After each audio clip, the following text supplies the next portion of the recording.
salam sejahtera. Saya Siti Zuraini binti Abdul Nasir. Dan saya Tengku Farah Farhana binti Tengku Ahmad Zulkarnain. Hari ini kami akan berbual tentang satu artikel menarik daripada Tinta Minda bernama yang bertajuk Memerdekakan Minda dari Ancaman Gadget demi Kesejahteraan Moral Generasi Baru. Artikel ini membincangkan isu penggunaan gadget dalam kalangan generasi muda. Ya, betul tu Zuraini. Isu ini memang dekat dengan kita sebab hampir setiap hari kita bergantung pada telefon pintar dan gadget lain. Jadi saya rasa artikel ini sesuai sangat untuk dibincangkan pada hari ini. Farah, kita pilih tajuk artikel ini sebab ia sangat relevan dengan kehidupan pelajar sekarang, kan? Betul? Penulis tunjukkan bagaimana gadget boleh jadi ancaman kalau digunakan secara berlebihan. Contohnya, ia boleh menjejaskan tumpuan belajar dan nilai moral. Dan saya juga perasan penulisan artikel ini jelas, iaitu mula dengan masalah, kemudian huraian contoh, akhir sekali cadangan penyelesaian, iaitu untuk memudahkan kita untuk menganalisis artikel tersebut. Ya, struktur dia memang kemas. Itu sebab kita rasa artikel ini sesuai sangat untuk tugasan, bukan sekadar bacaan biasa. Kalau dikaitkan dengan KPPB, iaitu Kapasiti Pedagogi Pembelajaran Bermakna, artikel ini banyak elemen yang penting. Antaranya adalah pelibatan. Bila gadget digunakan untuk kuis digital, pelajar akan jadi lebih aktif. Betul, saya setuju. Dan dari segi pembelajaran autentik, isu gadget ini memang realiti. Bila guru bincang dalam kelas, ia terus kena dengan pengalaman pelajar. Selain itu, refleksi juga ada. Artikel ajak kita fikir balik bagaimana gadget itu mempengaruhi diri dan hubungan sosial. Dan perluasannya juga boleh dikaitkan dengan pendidikan abad ke-21. Contohnya penggunaan gadget untuk projek berkumpulan atau kelas maya. Kalau kita tengok dari sudut keutuhan wacana, artikel ini ada struktur yang jelas, iaitu penulis mulakan dengan isu ketagihan gadget, kemudian jelaskan kesannya kepada moral dan pembelajaran, dan akhirnya beri cadangan untuk kawalan penggunaan.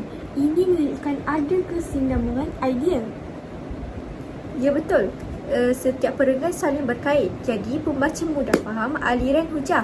Dari segi sumber rujukan pula, artikel ini memang guna lebih kepada pandangan umum dan pengalaman masyarakat, bukan rujukan akademik yang banyak. Itu kekurangan yang kita nampak. Kalau penulis sertakan data empirikal, contohnya kajian beberapa ramai pelajar yang terjejas oleh gadget, wacana akan lebih kukuh. Namun, dari aspek kejelasan bahasa, saya setuju artikel ini mudah diikuti. Penulis guna bahasa ringkas, tidak terlalu teknikal, sesuai untuk pembaca umum.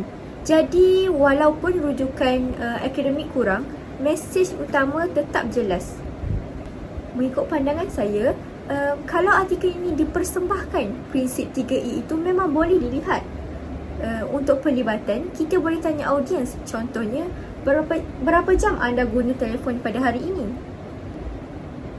Wah, menarik tu. Untuk peneguhan pula, isi boleh ditunjuk dengan infografik atau slide yang ringkas. Dan untuk perluasan pula, kita boleh cadangkan penyelesaian. Contoh, guru guna gadget untuk aplikasi interaktif seperti Kahoot dan juga Quizizz. Jadi, penonton bukan sahaja dengan masalah, tetapi juga mereka nampak jalan keluar. Itu yang membuat pelajaran lebih bermakna. Kesimpulannya, artikel ini memberikan mesej yang sangat jelas tentang cabaran gadget terhadap generasi muda. Kita tidak boleh menafikan bahawa gadget membawa manfaat seperti memudahkan pembelajaran dan komunikasi. Namun, jika tidak dikawal, ia boleh menjejaskan tumpuan, disiplin dan juga nilai moral. Betul tu Farah. Dari analisis kita tadi, kita nampak yang artikel ini tersusun, mudah difahami dan sangat relevan dengan kehidupan pelajar masa kini. Walaupun mungkin kekurangan dari segi data kajian, tetapi ia berjaya membuka minda pembaca untuk lebih sedar tentang isu ini. Yang penting, kita sendiri tahu sebagai pelajar, kena bijak mengawal penggunaan gadget. Bukan sekadar hadkan masa, tapi gunakan untuk perkara yang bermanfaat, contohnya sebagai bahan pembelajaran digital. Ya, benar sekali. Jadi, mesej utama yang kita boleh ambil ialah gadget itu merupakan alat, bukannya tuan. Kalau digunakan dengan betul, ia menyokong pembelajaran menjadi lebih bermakna. Kalau disalahgunakan, ia boleh menjadi ancaman besar kepada masa depan. Semoga perbincangan kita pada hari ini bukan sahaja menambah pengetahuan, tetapi juga memberi kesedaran untuk semua yang menonton agar lebih seimbang dalam menggunakan teknologi. Jadi kami berdua Mengucapkan ribuan terima kasih kepada kamu semua yang bersama kami pada soal bicara malam ini. Semoga kita dapat berjumpa lagi dalam bual bicara yang seterusnya. Sekian, terima kasih.